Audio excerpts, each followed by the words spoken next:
71 comuni siciliani al voto tra il 24 domenica e il 25 maggio lunedì prossimi.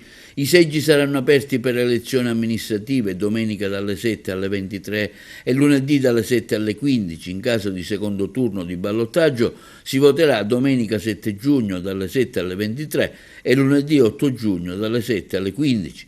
Saranno chiamati al voto i cittadini dei capoluoghi di Agrigento, Enna e Messina. In generale dei 71 comuni alle urne, 54 eleggeranno sindaci e consiglieri comunali con il sistema maggioritario, mentre in 17 centri, quelli con popolazione superiore a 15.000 abitanti, si voterà con il proporzionale. Nell'Agrigentino le elezioni interessano 9 comuni. Oltre al capoluogo Agrigento si voterà a Camastra, Cammarata, Casteltermini, Raffadali, Ribera, Sambuca di Sicilia, Siculiana e Villafranca Sicola.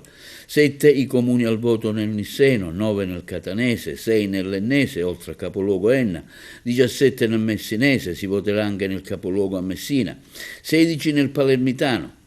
Nel Ragusano si vota solo a Ispica, nel Siracusano ad Augusta e Floridi e Lentini, 3 nel Trapanese, Campobello di Mazzara, Gibellina e Marsala. Ad Agrigento si sfideranno i candidati a sindaco Luigi Gentile, Dino Alonge, Giuseppe Di Rosa e Michele Sodano.